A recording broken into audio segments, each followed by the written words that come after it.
Shalom, salam sejahtera untuk kita semua. Pada kesempatan kali ini kita kembali mempelajari pelajaran sekolah sahabat kita.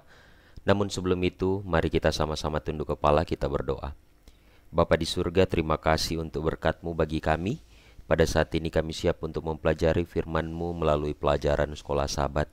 Tuntun kami, berkati kami. Di dalam nama Yesus Kristus kami sudah berdoa dan mengucap syukur. Amin. Saudara-saudaraku yang diberkati oleh Tuhan, pelajaran sekolah sahabat kita, pelajaran yang ke-10 di triwulan keempat ini di tanggal 7 Desember 2024 berjudul Jalan, Kebenaran, dan Hidup.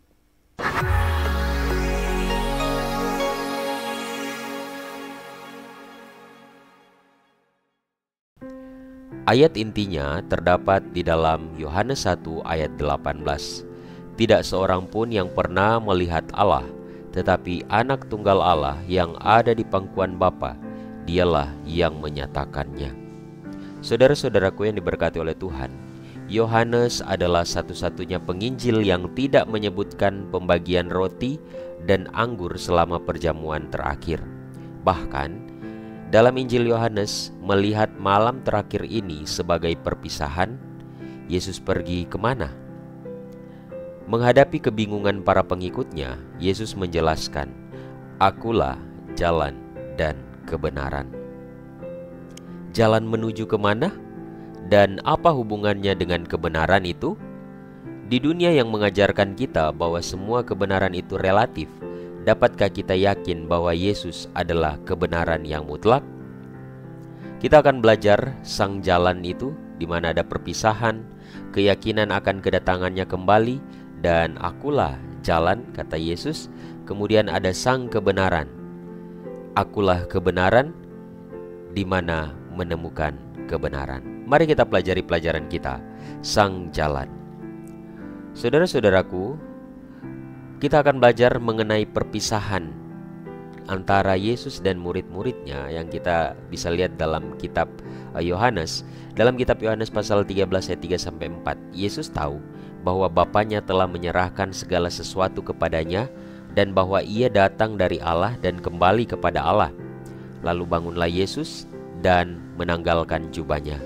Ia mengambil sehelai kain lenan dan mengikatkannya pada pinggangnya.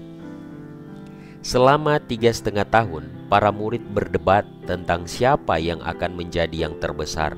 Dalam Markus pasal 9, dalam Lukas pasal 9 dan pasal 22.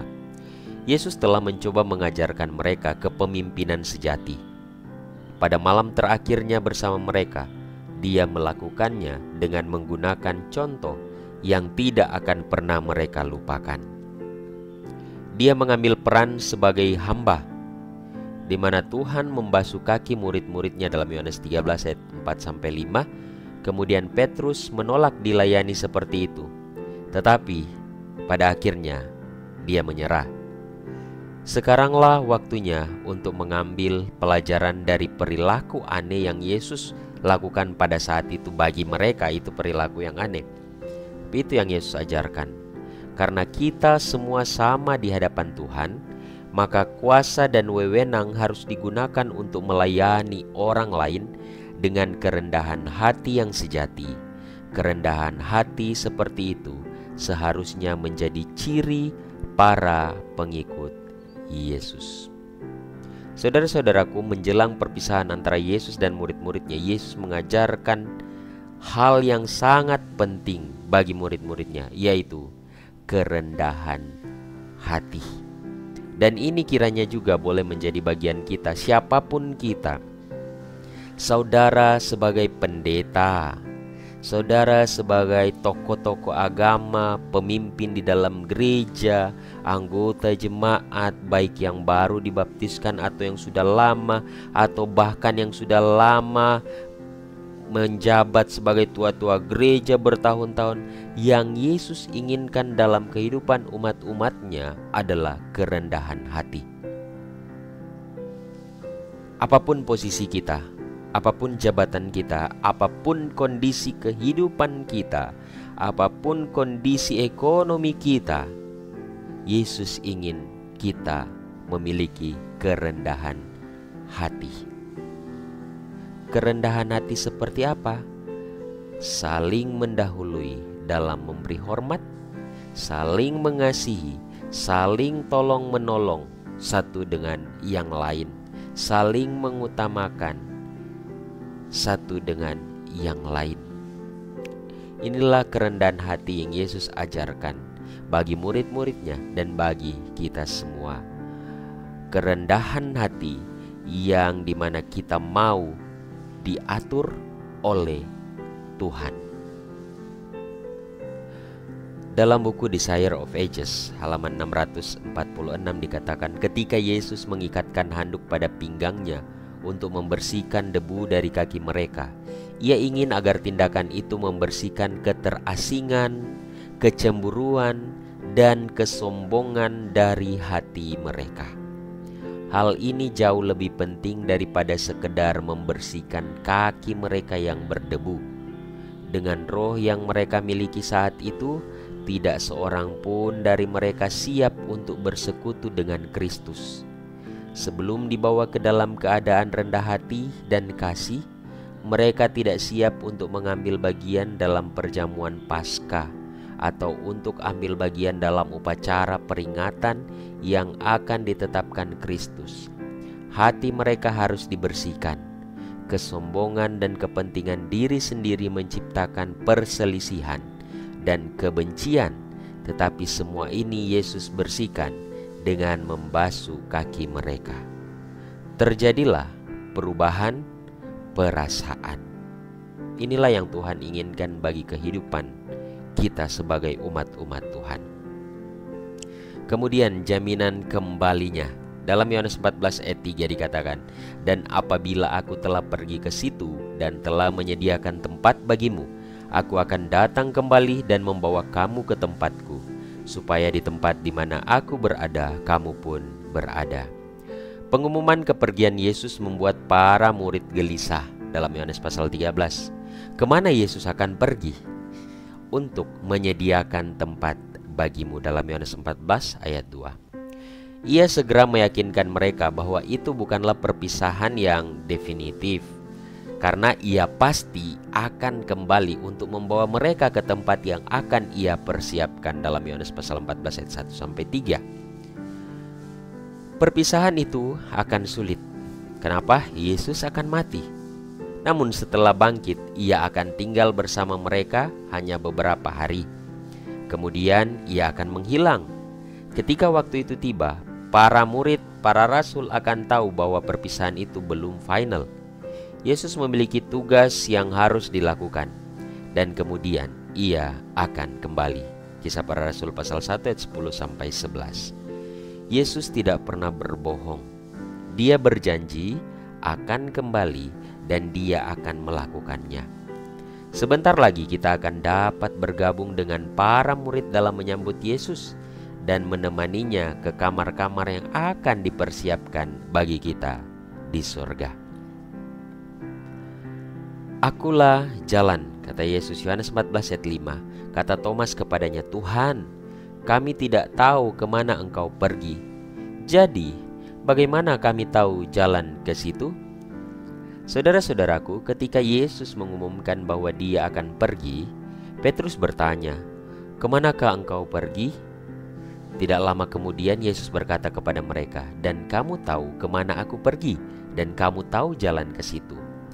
Namun atas hal ini, Thomas menjawab bahwa mereka belum tahu kemana dia pergi. Jadi mereka juga tidak tahu jalan ke sana. Kemana Yesus pergi dan apa rute untuk sampai ke sana? Yesus pergi kepada Tuhan, kepada Bapa sorga. Yohanes 13 ayat 3. Yesus sendiri adalah jalan bagi kita untuk mencapai Bapa. Dalam Yohanes 14 ayat 6-7. Itulah sebabnya dia katakan, akulah jalan, kebenaran, dan kehidupan. Yesus itu sendiri. Jika kita berjalan di jalan atau meniru Yesus, maka kita akan belajar lebih banyak tentang kebenaran, karena Yesus adalah kebenaran. Kemudian, dan ketika Yesus memberikan kita hidup kekal, Ketika kita belajar lebih banyak tentang kebenaran, kita tahu kebenaran itu, maka Yesus akan memberikan bagi kita kehidupan yang kekal. Dan kita akan bisa melihat Bapa secara langsung ketika kita memberikan diri kita kepadanya. Dan ketika Dia memberikan kita hidup yang kekal, maka kita akan melihat Bapa secara langsung. Yesus adalah representasi Tuhan yang paling mendalam. Cara Yesus bertindak dan kasih yang ditunjukkannya dengan mati bagi kita merupakan cerminan yang tepat dari karakter dan kasih Bapa. Luar biasa, bukan? Kemudian kita akan melihat sang kebenaran itu. Akulah kebenaran. Yohanes 14 ayat 6. Kata Yesus kepadanya, Akulah jalan dan kebenaran dan hidup. Tidak ada seorang pun yang datang kepada Bapa kalau tidak melalui aku. Yohanes menghubungkan kebenaran dengan 3 pribadi keilahian. Kebenaran datang dari Bapa, Yohanes 8 ayat 40. Yesus adalah kebenaran itu sendiri, Yohanes 14 ayat 6. Dan penghibur adalah roh kebenaran, Yohanes 15 ayat 26. Kebenaran bukanlah sesuatu yang berkaitan dengan manusia, melainkan suatu konsep yang berasal dari Tuhan sendiri. Percaya pada kebenaran saya tidak akan mengubah saya, tetapi percaya pada kebenaran Allah akan memperbaharui saya untuk kehidupan yang kekal. Karena kebenaran mutlak bukanlah sebuah konsep atau teori, melainkan pribadi, yaitu Yesus Kristus sendiri. Segala sesuatu yang ada diciptakan dan bergantung pada Yesus sebagai kebenaran. Kolose 1 ayat 16-17. Yesus menyingkirkan kegelapan, kepalsuan, dan kebingungan, serta memungkinkan kita melihat segala sesuatu dari sudut pandang yang benar.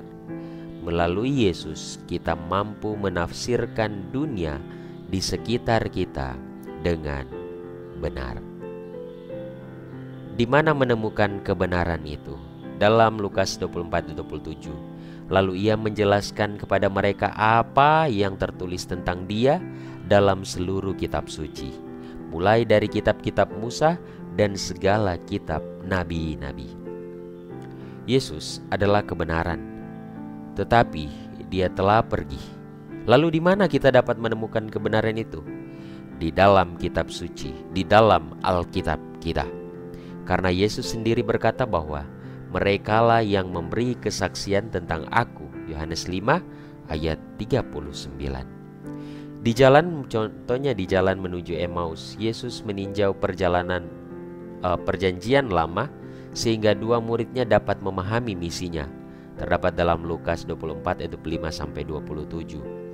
Petrus berdasarkan khotbahnya, dia mendasarkan khotbahnya di hari Pentakosta pada teks Alkitab untuk memperkenalkan Yesus dalam Kisah Para Rasul 2 ayat 16-17, ayat 25 dan 34. Juga Rasul Paulus dan penulis-penulis perjanjian baru lainnya.